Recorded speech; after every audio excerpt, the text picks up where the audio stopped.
This is a good list that I've put together, inspired by a couple of others and my own contribution, and I'd like to share this list with you. First, learning the power of purpose. A person who has purpose in their life, they have something to go for, some meaning. One writer described it, for some people it becomes a magnificent obsession. And for you and I, maybe it doesn't need to be that dramatic as a magnificent obsession. But it has to be something that does something to us, something that pulls us, especially into the future. You know, there are many influences on us. One is the influence of the past. Some people are always pulled back by the past. Some people are always pulled aside by the distractions. But here's what's powerful. If you have a list of high purpose in your life, it pulls you toward the future. And the more powerful the purpose is, the stronger it pulls. And here's the other great advantage if you have purpose for the future. It pulls you through all kinds of challenges and all kinds of difficulties. If you don't have these strong purposes for the future, it's easy to get swallowed by a bad day. It's easy to be almost annihilated by a poor month. And it's easy sometimes to almost disappear beneath the waves of a year that goes backwards if you don't have something to pull you beyond that year. So if you want something to pull you through all kinds of challenges, all kinds of difficulties and things that come at you, you got to have something on out there, beyond today, beyond next week, beyond next month, beyond this year, that pulls you into the future. And the clearer it is, the stronger it pulls. The more dynamic it is, the more it affects your life, your spirit, your heart, your soul. It also creates imagination. It gets your mind working on how to achieve that purpose. And if your mind will work, and if your heart works, and if your spirit works, and if you have good input, like good ideas, I'm telling you, there isn't anything you can't accomplish. So that's one of the great powers that'll make a variable of you, and that is purpose. Here's the next one, self-confidence. Where does self-confidence come from? And this is the best advice I can give you on that. Not neglecting, first of all, the small daily disciplines. Self-confidence really comes from feeling good about yourself. And one of the best ways to feel good about yourself is at the end of the day to know that you poured it on. You did your best. If you conducted a meeting, you did the best you could. If you made a phone call, it was the best phone call you could possibly make. If you wrote a letter, it wasn't a casual letter, it was your best letter. At the end of those kind of days, when you feel good about yourself, self-confidence starts to rise. You know that if you can have this kind of a good day, you can have another one the next day, and those days become the weeks become the months, and the month becomes a powerful year. Self-confidence comes from the lack of neglect. If you will not neglect to do the small daily disciplines, that's where self-confidence comes from. Part of good health is self-confidence. I know I'm going to be healthy. I take the Herbalife products. I eat the apple a day. I walk around the block. I do the jogging on the beach. At the end of the day, when you've really poured it on and you've done all the stuff, self-confidence grows. That self-confidence affects your health. It affects your future. It affects your psyche. So this is true. One of the great powers is self-confidence. Self-confidence means willingness to do whatever it takes to achieve. Some people say, well, I'll do it for a little while and see what happens. You know, I'll try a couple of things. If that doesn't work, I'm out of here. And all of us know that that kind of person doesn't have much of a future. But if you're willing to do whatever it takes, if I have to learn a couple of things, I will learn those things. If I got to learn 5 or 6 things, I'll learn all 6. If I have to take an extra class, I'll take an extra class. If I've got to read the books, I'll read the books. If I have to consult with people who know more than I know, I will do the necessary consulting. Whatever it takes, I will do. That starts to develop unbelievable self-confidence. Self-confidence also comes from the ability to rise above your circumstances, to rise above what happens, the petty little things, the discouraging things that would sink everyone else's ship except yours, that would cause someone else to quit early in the day, but you keep going. that kind of willingness to overcome all circumstances, whether it's the little challenges or the big challenges. If you're willing to do that, I promise you, this kind of power will work for you, and in you, the variable, it'll make a difference. The third on the list I had was enthusiasm. And here's what I wrote about enthusiasm. Enthusiasm that's powerful is mostly enthusiasm that is enthusiasm inside, 90%, 10% outside. We all know what the enthusiasm is like when somebody lets us see their enthusiasm, which is like the 90%, and only 10% of it is inside. But the enthusiasm that really affects people is not just being loud, but the enthusiasm that runs deep, the enthusiasm that comes from deep inside, created by self-confidence, created by purpose, created by genuine willingness to help other people. That kind of enthusiasm, knowing that you're going to get the job done, knowing you're going to affect people, knowing you're going to have testimonials flowing in from all kinds of directions. That kind of enthusiasm. A lot of it is quiet. A lot of it is unheard. And the 10% that's heard, it rings a bell. People call it genuine enthusiasm because they know that what you say in the outward display of your enthusiasm is only a small tip of the iceberg of the enthusiasm you feel inside that really motivates you to do the best job you can. Next on my list to help you become the powerful variable is expertise. Wanting to excel in all of the skills and settling for nothing less than an outstanding performance. If you're willing to be the best in your field, if you're willing to demand of yourself excellence in skills, to be the best that you can possibly be. In the training, do the best you possibly can.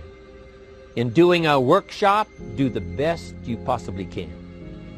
Developing the skills of using your personality, developing the skills of language, developing the skills of influence, developing the skills of organizing. If you're willing to be an expert in all of the skills, Herbalife has the way for you to invest those skills and not only make a handsome living, not only make a lot of money, but if you would so desire and if it would be your purpose, a chance to make your fortune. Expertise, excellence in skills. Here was the next one on my list, making a powerful contribution to you, the variable, and that is preparation. Well prepared. And preparation, of course, involves a whole lot of things. A big share of our life is preparing, getting ready. When we go to the first grade in school, we're just preparing for the second grade. After we've finished 2 grades, the 2 grades prepare us for number 3. Sometimes it seems like a long, excruciating time. And the time will just seem like it'll never come when we can finally have the performance that we really want. But it takes time to prepare. It takes time to get ready. And the decisions you make in the preparation time, those are the decisions that last for a lifetime. Preparing to have a good day. It's that preparing, maybe the night before, maybe the couple of days before the day that you're going to put everything together. The preparation for a meeting means that you've taken it serious. The preparation for doing a workshop means you're serious about the workshop. You want to make the best contribution. That kind of preparation is important. But here's preparation that's very vital, and that is to prepare yourself for success. Life seemingly does not wish to waste success on the unprepared. Life says, why waste a fortune on this person? They're not prepared to do the right things with it. They're not prepared to use it wisely. If a fortune was bestowed upon this unprepared person, it would probably be wasted. The people that could have been touched won't be touched.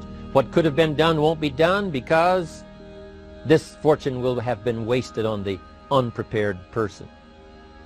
So not only look for fortune, not only look for the promise, but prepare yourself and ask of yourself, what can I do to make myself ready? Because remember, life was designed not to give us what we want, not to give us what we need, but life was designed to give us what we deserve. Every value in life must be paid for, and those that pay are the ones that get it. It says those that give receive. Someone says, I wish to receive, I wish to receive. You don't have to concentrate on receiving. Just become a good giver. It says those that search will find. Someone says, well, I need to find some good ideas to help change my life for the future. Then to find good ideas, that doesn't come because you need them. It comes because you search for them.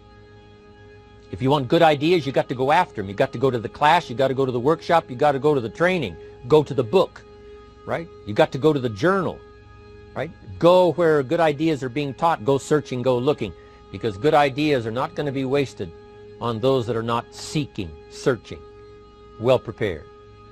So, prepare yourself to be ready for fortune when it comes, to be ready for challenge when it comes, to be ready for opportunity when it comes. Opportunity comes along and passes by the person that is not well prepared. I want to prepare myself this year for next year. Yes, I wish to be effective this year, but I'm also thinking of ways, how could I be better? How could my ideas be more powerful? How could they be sharper, more clear? How could I reach some people next year that I perhaps can't reach this year? I haven't reached deep enough into my own soul to affect some people. Some people just pass by and say, hey, what a good speech. But how could I make it stronger than that, deeper than that, more powerful than that? I cannot be as powerful as I could be next year. You know, you can't go to the 10th grade in the 5th grade. You just got to go through the grades. But the more you are prepared, when the 10th grade finally comes, now you can cash in and get 2 times, 3 times, 5 times more value from it by being prepared.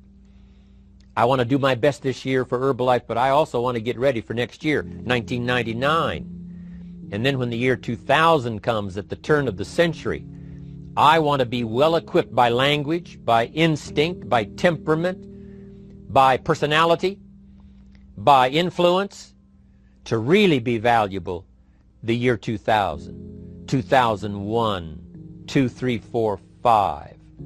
That's my goal. I'm sure it's your goal. Now here's the next one. There's great power in self-reliance. Self-reliance means you simply look mostly to yourself. It would be nice if someone just gave you this, gave you this, gave you this. It would be nice if everyone did their job exactly as they're supposed to do it. But here's what you've got to do. Primarily rely on yourself. Primarily say, I'm the person responsible. And I will learn the necessary skills so that I can help people learn their skills. If I need lots of people to do certain things to build my organization, that is what I must have. But I've got to be the final backstop. I've got to be the final one that people can rely on. So that if this is missed and this is missed, I can catch up. I can fill the gap. I can do the job. We have to do it when we conduct meetings. We have to do it when we conduct training. We have to do it when we're in a class of just a few. What someone might have missed, we're there to fill in. Self-reliance. Primarily, we're learning to count on yourself. So that you can do this. Never complain and never explain.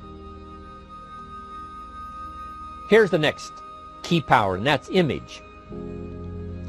There's many parts to image. The image that others see you as. The image you have with other people.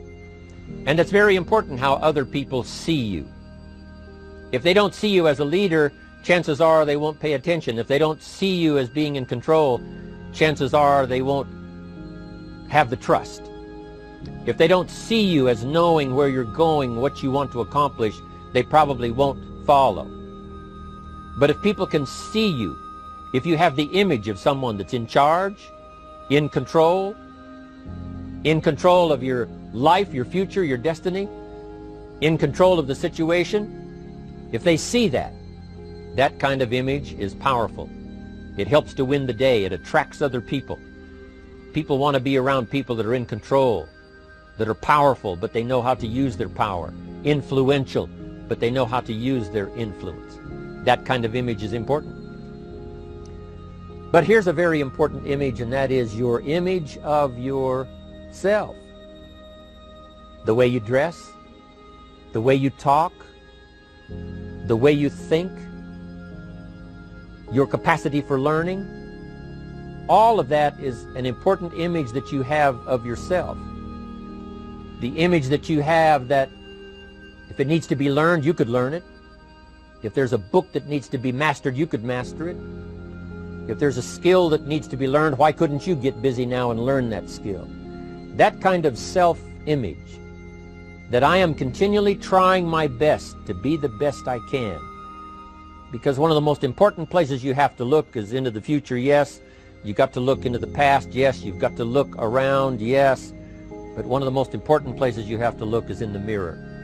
You know, how I appear to other people, that's important. But how I appear to myself is the ultimate importance. That kind of image, to where you'll develop the self-confidence, you'll develop the self-reliance. Now here's another one in my rather short list. The next word is character. Becoming a person of high values, a person of principles, a person of honesty, a person that earns respect. That kind of character. It took character when Mark started to put the marketing system together. How can we have a system that will build in the integrity, that people will know that if this happens, then this will happen. And if this goes wrong, here's the way to fix it. Unless you have the principles and the character and the integrity to put together a viable plan for a wide variety of people, then the system is not going to last very long. And I've been around long enough, and I'm sure you have been around long enough to see a lot of systems that got started, but they failed. And the reason is because they were not constructed with integrity. They were not constructed with character. They were not constructed with doing the right thing. They might have been constructed to take advantage. You know, cash it out as quickly as possible and leave.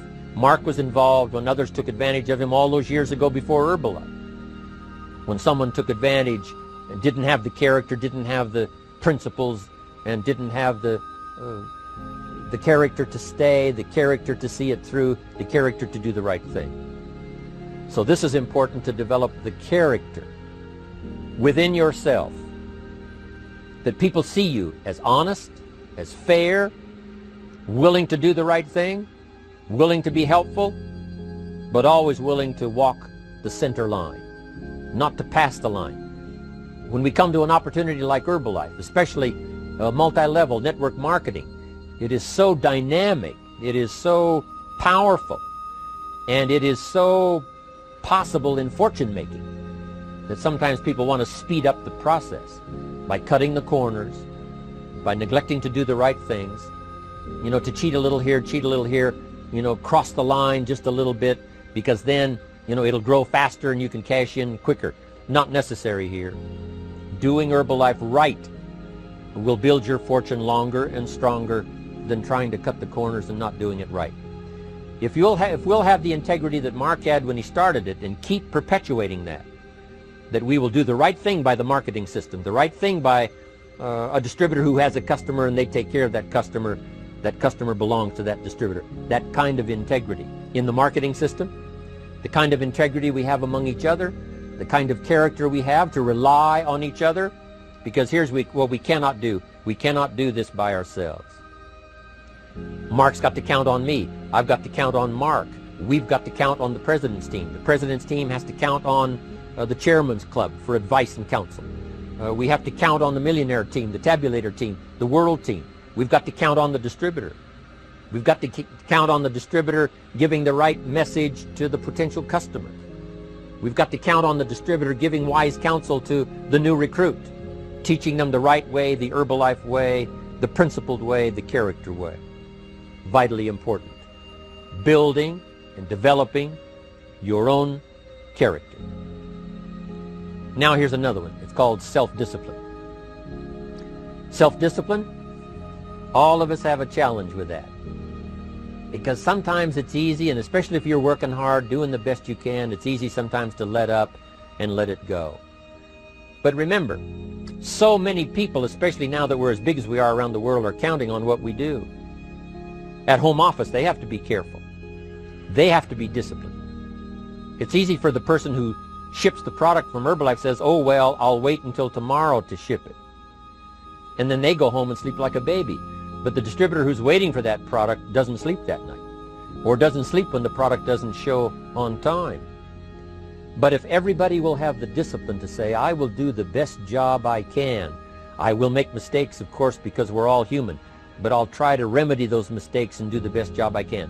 That kind of self-discipline that understands how important your part is in all of the functions that work. Coming to work on the set here, HBN, there's so many people that play a part. And each one of the parts that are played is necessary to put on the broadcast, make it viable, make it real, make it powerful. Any couple of them missing, and it would be a disaster. But all of it put together, and it works like a charm. Each person developing the self-discipline to do their part, do their job. Here's one more, and that is the power of extraordinary performance and demanding of yourself excellent results. This is so important. If you want to live extraordinary, you must do extraordinary. If you want an extraordinary income, you must do extraordinary things. If you want an extraordinary fortune, you must go with the demands of what it takes to have that fortune. Mark has made such a fortune, it's almost beyond comprehension what the numbers really are. But guess what he has the satisfaction of knowing? He earned it all. If he'd have been lax in the performance, Herbalife would not be here these 18 years later. Herbalife would have been a footnote in multi-level history. But because he performed year after year, the 3rd year and the 5th year, and the 7th year and the 10th year, and the 12th year and the 15th year, and now performing well in the 18th year, I'm telling you, that's what makes it such a viable fortune for Mark personally, of course, because he did the job. If we would ask of ourselves that kind of performance, and you've got to ask it of yourself. You know, I can't ask it of you. I would try to inspire you. I would try my best to share with you what it might taste like, what it's like to finally make your fortune. It happened for me. But here's what you must do. You must demand it of yourself. Society does not demand that you not have a heart attack. But if you want to escape having a heart attack, you must demand it of yourself. Society doesn't demand that you take Herbalife and improve your health. You have to demand it of yourself. Society doesn't demand that you jog around the block every morning. But if you want good health, you must demand it of yourself. Society doesn't demand that you read a couple of books a week and improve your intelligence and your knowledge. That you must demand of yourself. Society does not demand that you build a financial wall around your family nothing can get through. That's not a demand of society. But you must demand it, if you wish it, you must demand it of yourself. Society doesn't demand that you learn a list of 10 skills.